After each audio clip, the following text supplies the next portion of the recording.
The morning rush at Lincoln High was the same as always. Students poured through the main doors like water through a broken dam, their laughter and shouts bouncing off the lockers. In the middle of this noisy river stood Maya, a quiet senior who had learned long ago how to make herself small. She wore the same thing she had worn every day for the past 2 winters, a faded olive green jacket. The sleeves were frayed, the zipper was held together with a safety pin, and the collar had a dark stain that no amount of washing could remove. To the kids at Lincoln, Maya's jacket was a joke. They whispered behind their hands, snapped pictures for social media, and made sure she heard every cruel nickname they could invent. "Hey, homeless Hannah," called out Derek, the school's star quarterback, as he bumped her shoulder hard enough to make her drop her books. His friends laughed. Maya said nothing. She just bent down, picked up her notebooks, and kept walking. That was her way. No drama, no tears, just survival. Her reputation had been written in stone years ago. Everyone knew her mother worked double shifts at a warehouse. Everyone knew they lived in a tiny apartment above a pawn shop.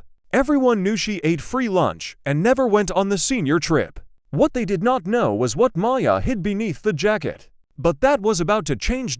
It was a Thursday in late February. The sky was the color of old iron, and a freezing rain had turned the school courtyard into a skating rink. Maya was walking to her history class when she saw a crowd gathered near the flagpole. At the center was Leo, a freshman so small and thin that the other kids called him Twig. He was sitting on the wet ground, his glasses broken, his lip bleeding. Standing over him were 2 juniors from the wrestling team. They had taken his backpack and were tossing it back and forth like a toy. "Give it back," Leo said, his voice cracking. "Or what?" laughed the bigger of the 2, a boy named Marcus. He shoved Leo back down with one hand. Maya stopped. For 3 years, she had watched bullies like this from the shadows. She had told herself it was not her fight. But something about Leo's shaking shoulders reminded her of someone she used to know. Her brother. She walked toward the group. Her worn boots splashed through puddles. The crowd parted slightly, not out of respect, but out of curiosity. They wanted to see what the girl in the ugly jacket would do. "Leave him alone," Maya said. Her voice was steady, but quiet. Marcus turned around, a smirk spreading across his face. "Oh look, it's the thrift store queen." He looked her up and down with exaggerated disgust. "You going to cry on him?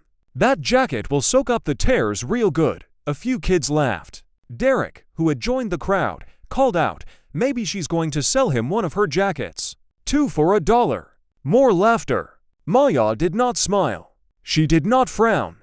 She simply looked Marcus in the eye and said one more time, "I said, leave him alone." Marcus was not used to being challenged. He was 6 feet tall, 200 pounds, and had never lost a fight in his life. He stepped closer until his chest was inches from Maya's face. The rain dripped off his baseball cap onto her jacket. "Make me," he whispered. And then, Maya did something no one expected. She reached up, unzipped the old safety pin, and pulled down the zipper. The worn-out jacket slid off her shoulders and fell to the wet ground. The crowd went silent.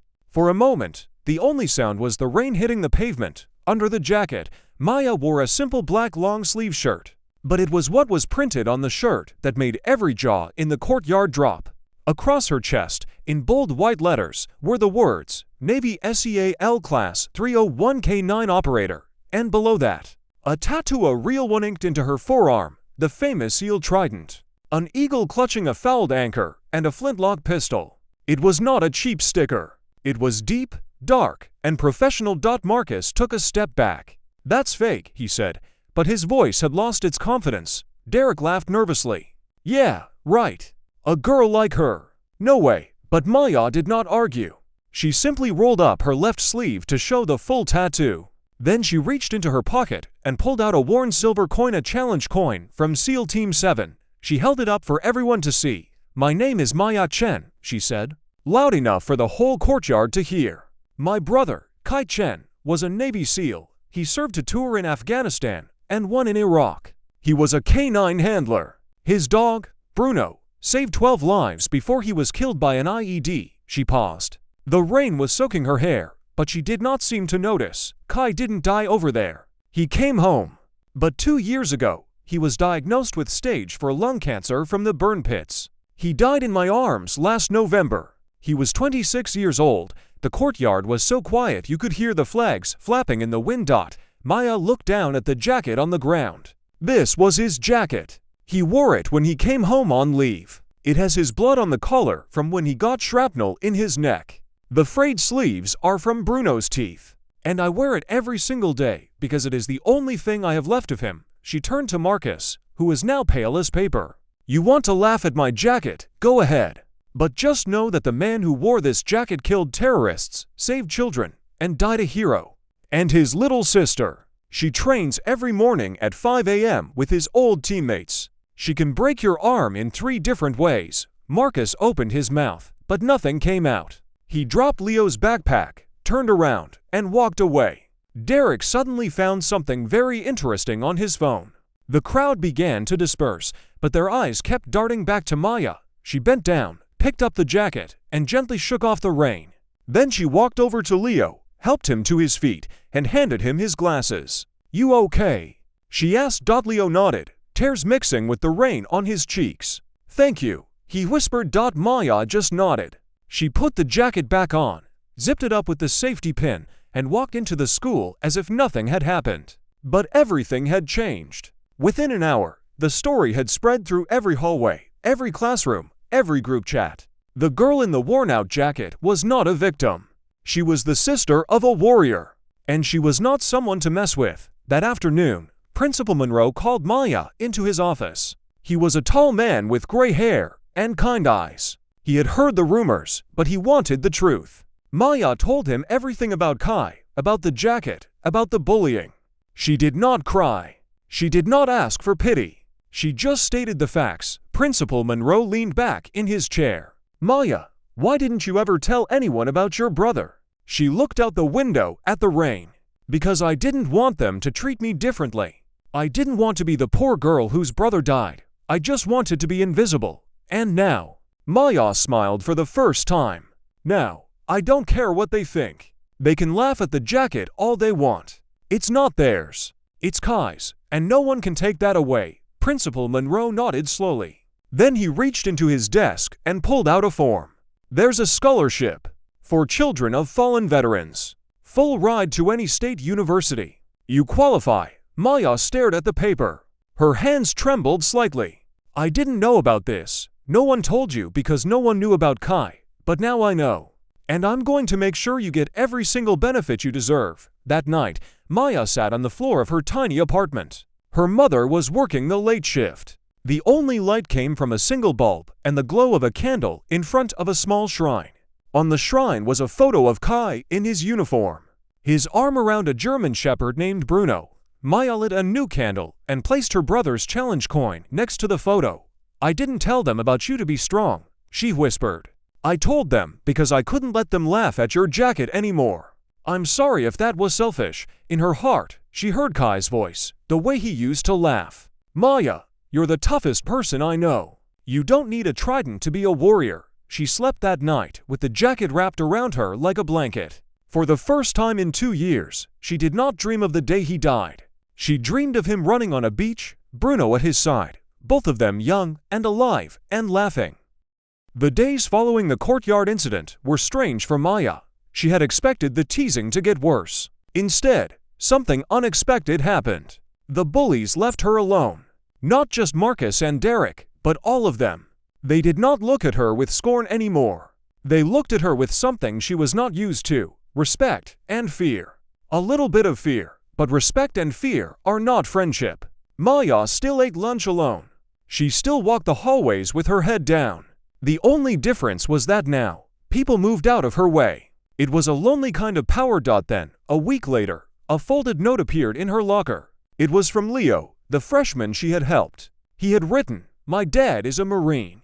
He wants to meet you. He says any sister of a SEAL is family. Please say yes." Maya almost threw the note away. She did not like attention. She did not like talking about Kai with strangers. But something in Leo's shaky handwriting reminded her of how scared he had looked on the ground. She wrote back, "Okay, Saturday, the diner on Main." That Saturday, Maya arrived at the diner 10 minutes early. She wore the jacket. She always wore the jacket. The diner was warm and smelled of coffee and bacon. Leo was already there, sitting in a booth with a large man with a crew cut and a leather bracelet on his wrist. The man stood up as Maya approached. He was at least 6'4", with shoulders like a barn door. But his eyes were soft. "You must be Maya," he said, extending a hand. "Gunnery Sergeant Tom Reed, retired. Leo's told me everything." Maya shook his hand. His grip was firm but careful, like he was holding a baby bird. "Nice to meet you, sir. None of that sir stuff. Call me Tom." He sat back down and gestured for her to join them. "Leo says you have a seal trident on your arm. Can I see it?" Maya hesitated.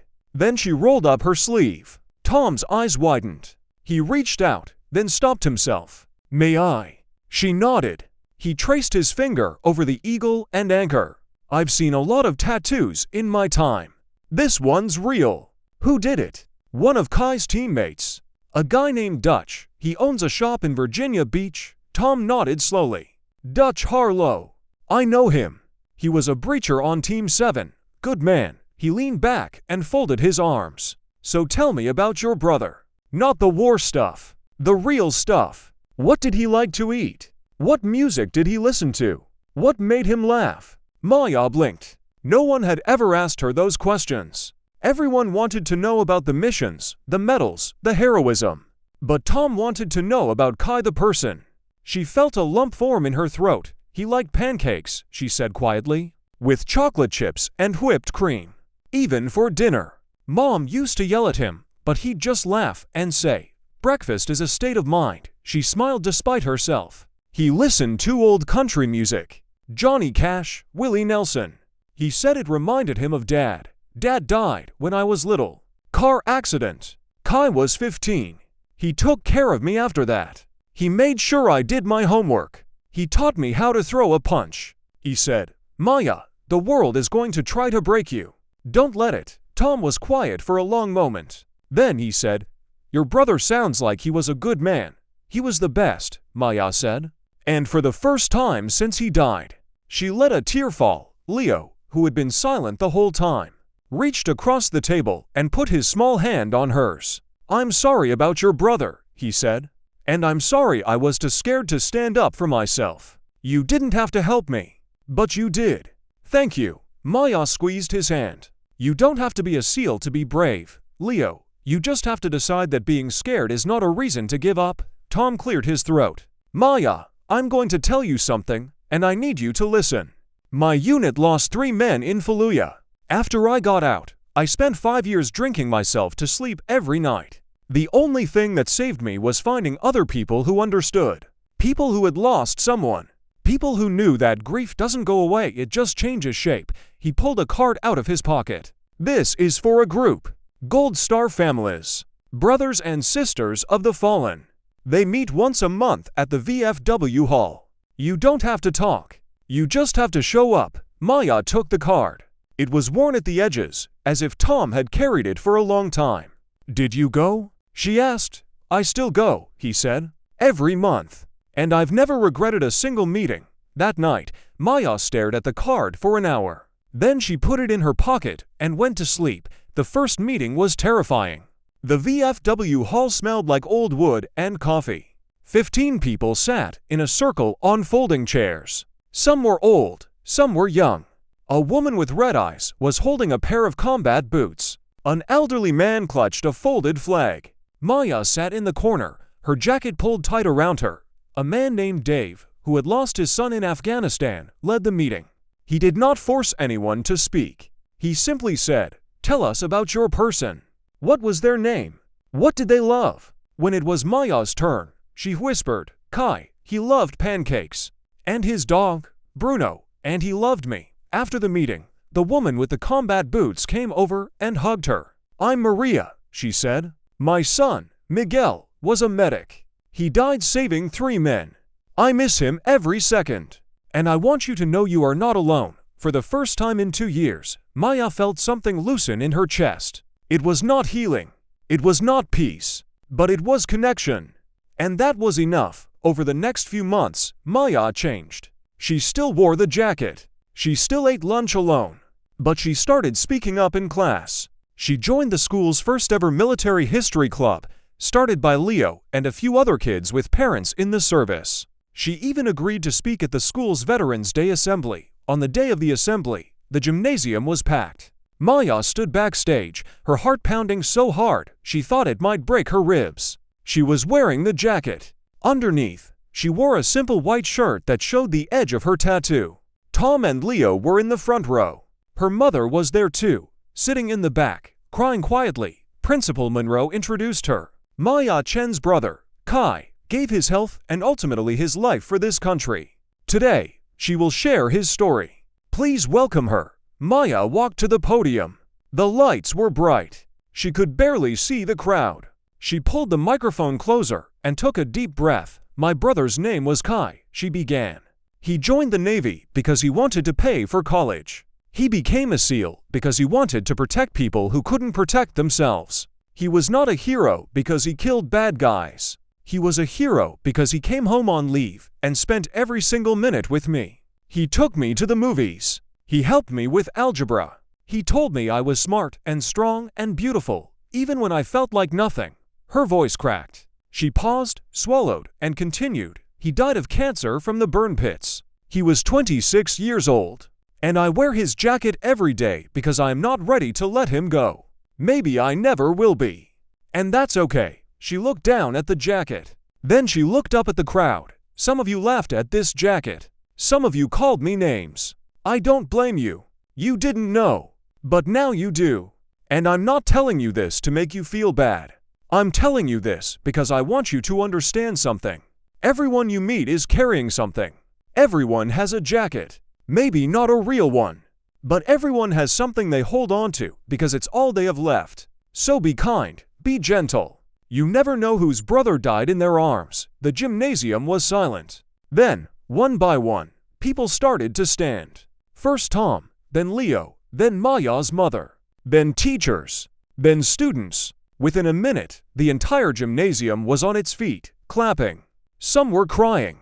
Derek, the quarterback, had tears streaming down his face. Marcus was not there. He had transferred schools a week after the courtyard incident. But those who remained, those who had once mocked her, were now applauding her. Maya stepped back from the podium, wiped her eyes with the frayed sleeve of the jacket, and walked off the stage. After the assembly, a girl Maya had never spoken to came up to her. She was wearing an old Letterman jacket that had definitely seen better days. My dad gave me this before he deployed, the girl said. He's in the army. I've been embarrassed to wear it because it's old. But after hearing you, I'm going to wear it every day. Maya smiled.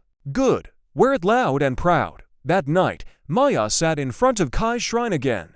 She lit a new candle and placed the standing ovation in her heart next to the challenge coin. She did not say anything.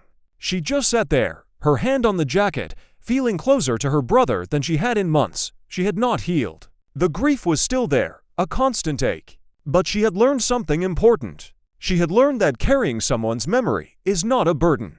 It is an honor.